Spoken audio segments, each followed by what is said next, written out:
Anthropology optional has a good mix of science and humanities, and in the UPSC exam too, questions tend to be fairly objective, and also they tend to get repeated over years.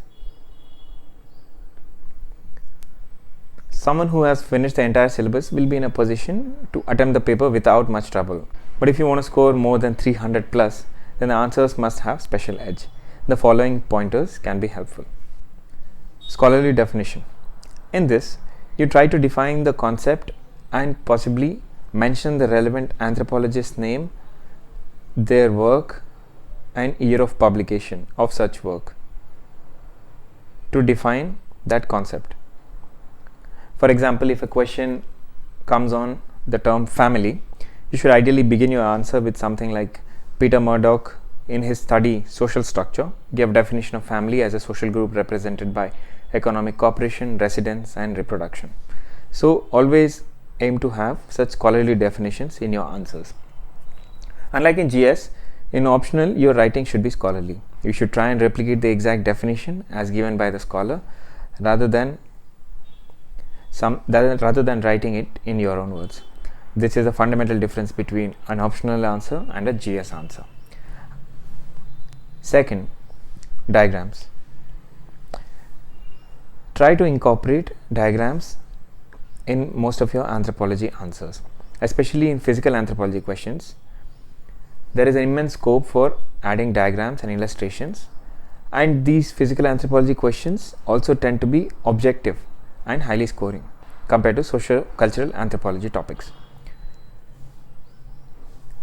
Even in socio-cultural anthropology topics, try to illustrate your concepts with flowcharts. The complete list of diagrams for both physical anthropology and socio-cultural anthropology topics is beyond the scope of the book or this video. I had shared the complete list of diagrams on my blog post on anthropology. Just do a Google search for Anudeep Anthropology and you will find relevant articles on my blog. Anthropology answers must sound technical in the sense that, as discussed earlier, your definitions, main arguments, and the criticism must, wherever possible, be by an anthropologist.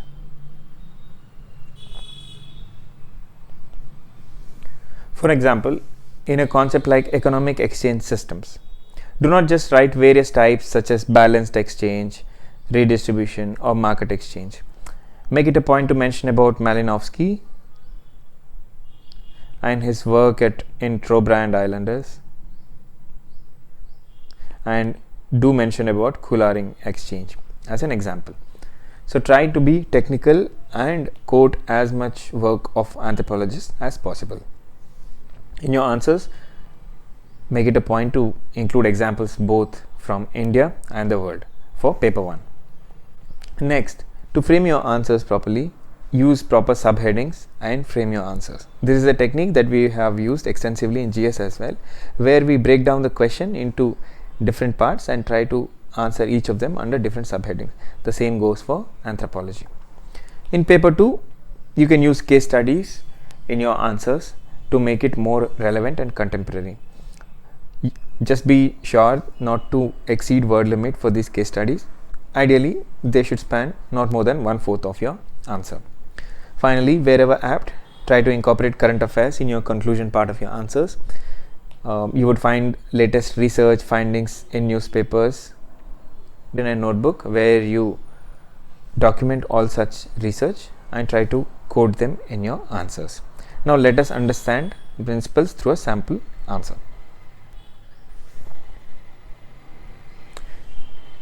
Critically examine land alienation among Indian tribes. Now, for this question, we start with introduction of what land alienation means from a tribal perspective. So you start with land alienation problems definition, saying that it refers to process whereby land is transferred from tribes to non-tribes through unauthorized means.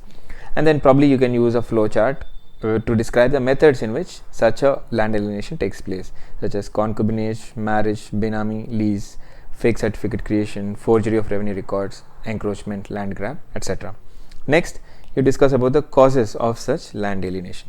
Basically, since it's a critical examination of the issue, you discuss the causes, consequences, and also the solutions for that issue. So under this causes, you enlist various reasons that cause land alienation in tribes, and also do mention examples where such land alienation has happened. Next, you can also quote a case study. This is, I think this case study I found in Khaka report, which is an excellent resource for finding case studies relating to tribal issues. So make a note of all such case studies and you would use them judiciously in your answers. So be sure to be specific in mentioning tribal names and the tribal project in your case study, so as to sound specific and true. And later you discuss the consequences of land alienation along with proper statistics to ensure that it is not too generic or a GS type answer. So you discuss about important statistics that result in terrible consequences for tribals due to land alienation. And once you finish that, you come to the way forward, where you discuss the recommendations of Khaka committee. So you discuss 4 or 5 solutions, which gives a nice ending to the answer. So be sure to give specific recommendations wherever possible for your answers in paper 2, so as to end your answer on a positive visionary note.